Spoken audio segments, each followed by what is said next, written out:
What's up, guys? Welcome to your 104th Android tutorial for the new Boston. And what we're going to do in this tutorial is learn about external storage, because before we've done the shared preferences and the internal storage. But let's say you guys have an app or a game that saves some data, and when they install the update, basically if we save the data internally or shared preferences, that memory is going to get erased.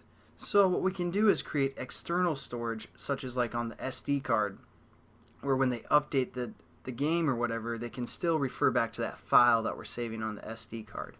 So what we're going to do is we're going to create a class called external data, and we're also going to create a class called external data, or I'm sorry, a layout called external data. And all this layout is going to have is two text views for now, and the references of those text views are going to be TV can write and TV can read. Because this tutorial we're just going to see if we can access the external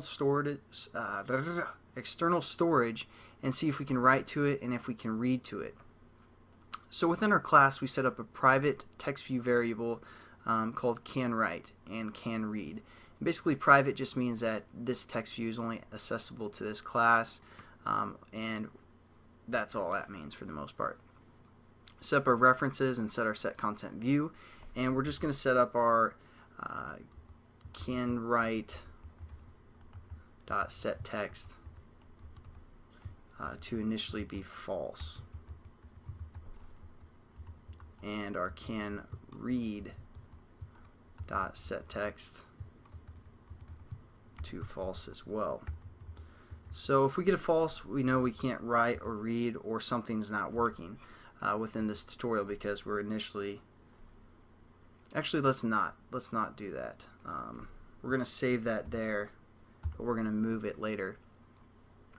So if we start our application, we see the text views, we know nothing's happening. But we're eventually going to move this so we can see if it's working or not. And how we're going to do that is we're going to set up a string variable. We can again do private if you want, string, and we're going to say the state, because we're going to return the state value of our external data, like if we can access the SD card, if we can read the stuff on the SD card, or if we can write the stuff on the SD card, or both. So how we're going to do that is by the environment. We're going to get some stuff from the environment class, and we're going to get the state of the external storage. So we're going to set up the state variable to within our onCreate method to environment dot get external state, and that's just going to return a string for us.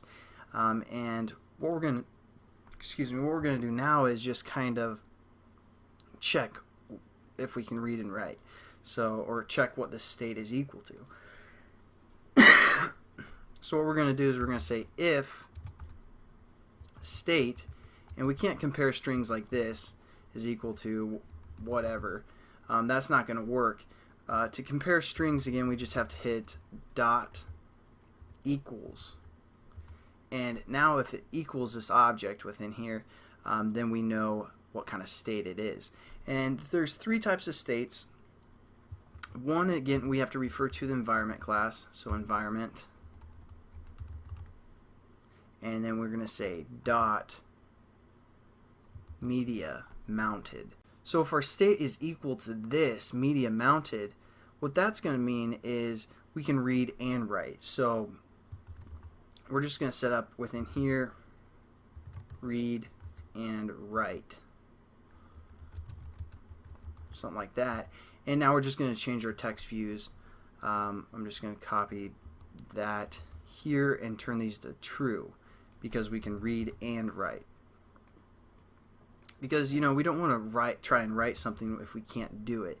So we're basically going to use this type of checking method to see if we can read and write, and then if we can write some data. Let's say there's a different state that we access where we can read the stuff but we can't actually write it. So what we're going to do, we're going to say else. So if this statement's false, we're going to say, hey, is it this, else if, and we're going to say state, again, dot equals, and then within parentheses, environment dot media mounted read only. So that way we're going to be able to read the data, but we can't actually access it. So again, we're just going to leave a comment, read but can't write.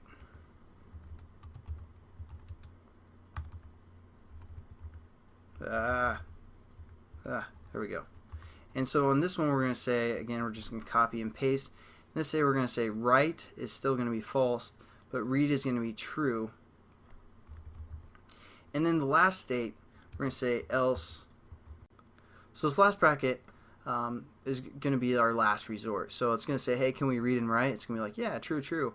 If that's false, it's going to be like, hey, can we at least read it? And it's going to be like, yeah, you can read it. But if we can't, it's going to be like, all right, I got nothing for you. So this is our last little bracket here to set up some stuff. So we're just going to hit Control V and set both of our text to false. And now we're going to delete both these two set texts with above, because this way we can see if this whole thing isn't even working at all for the most part, because we'll still have those text views.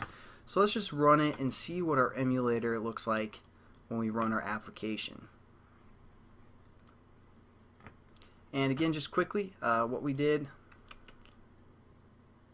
still got it going from last tutorial, and what we did is we set up two text views, and basically we're getting, every time we access external data, we want to use this environment get external state, external storage state, and check if we can read and write. That's the main thing of this tutorial, is we're just getting the state and seeing if it's equal to media mounted. And then, you know, if we can't, we're going to see if we can at least read the data.